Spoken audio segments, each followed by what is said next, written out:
The sound of waves crashing against the shore filled the air, mingling with the distant laughter of children playing on the beach. It was late afternoon, and the sun hung low on the horizon, painting the sky in hues of gold and crimson. Mia stood at the edge of the water, her sandals dangling from her fingers, letting the tide lap at her bare feet. She came here often, to this quiet stretch of coastline, seeking solace in the rhythm of the sea. It was her refuge, a place where the noise of the world couldn't reach her. She was so lost in her thoughts that she didn't notice the figure approaching her from the other side of the beach. He wasn't in a hurry, just a man taking a leisurely walk, his hands shoved into the pockets of his jeans. As he got closer, the crunch of his footsteps on the sand caught Mia's attention, and she glanced over her shoulder. Their eyes met for a fleeting moment, just long enough to exchange polite smiles, but something about him lingered in her mind. He stopped a few feet away, staring out at the waves. "Beautiful, isn't it?" he said, his voice low and warm. Mia hesitated, not used to strangers striking up conversations with her. "Yeah," she replied softly. "It's my favorite place." He nodded, his gaze fixed on the horizon.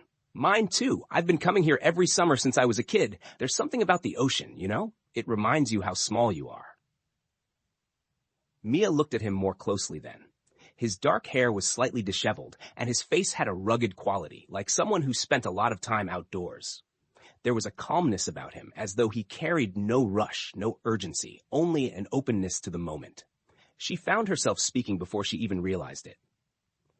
"I come here to think," she admitted. "It's the one place where everything feels quiet."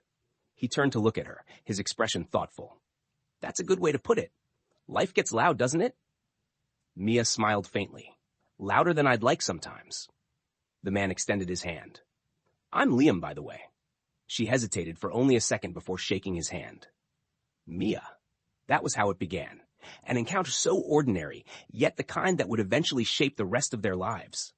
Mia didn't expect to see him again, but the next day as she returned to the beach, she found him sitting on the same stretch of sand, tossing pebbles into the water. This time, he waved her over. "Hey, Mia," he said, as if they'd known each other forever. "Come sit." She did. They talked for hours that day, about everything and nothing. She learned that Liam was a photographer, traveling along the coast to capture landscapes and candid moments of life. He'd left his bustling city life behind to pursue something quieter, something that felt more real. Mia told him about her work as a freelance writer, how she often struggled with deadlines, but found inspiration in places like this.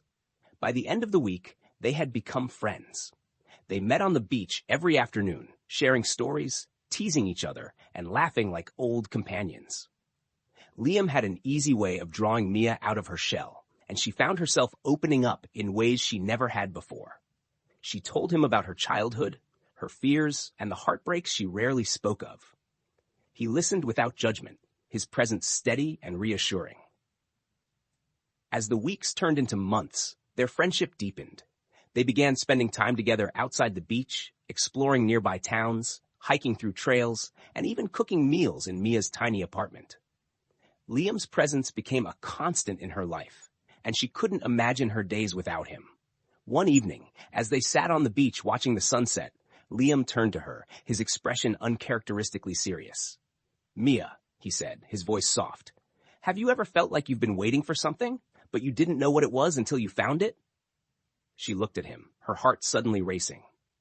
"What do you mean?" "I mean, you," he said, his eyes searching hers. "I've been waiting for you." The words hung in the air between them, fragile and vulnerable. Mia's breath caught in her throat. She had felt it too, this connection between them, but she'd been too afraid to name it. Now that he had, she didn't want to let it go. "I think I've been waiting for you too," she whispered. Liam smiled, his face lighting up in a way that made her heart ache with joy. He reached for her hand, threading his fingers through hers, and pulled her closer.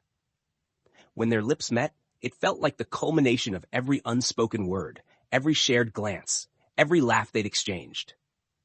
It was the start of something neither of them had dared to dream of, but had found nonetheless. Their love story wasn't perfect. No one's is.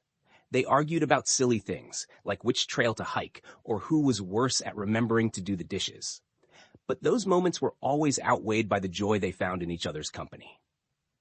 They built a life together, one that was filled with quiet mornings spent drinking coffee, long road trips with the windows down and music blaring, and nights spent dancing in their living room under the soft glow of fairy lights. Mia inspired Liam's photography in ways he hadn't imagined. He began to see the world differently, capturing not just landscapes, but the small, tender moments that made life beautiful. And Liam became Mia's muse, his stories and his presence breathing life into her writing. Together, they pushed each other to be better, to dream bigger, to embrace the messy, beautiful chaos of life. Years later, as they stood in the very spot where they'd first met, the ocean still stretching endlessly before them, Liam turned to Mia and took her hands in his. "You know," he said, his voice tinged with that familiar warmth, "this place has always been special to me, but it became magical the day I met you." Mia laughed softly, tears brimming in her eyes. "It's where my life truly started." And as the sun dipped below the horizon, painting the world in gold and crimson once more, they kissed, their love as steady and enduring as the tide. In the end, their story wasn't about grand gestures or dramatic twists. It was about two people who found each other in the most unexpected way, who chose each other every single day, and who built a life filled with friendship, love, and joy. It was, in every sense, the kind of happiness that most people spend their lives searching for. And they found it. Together.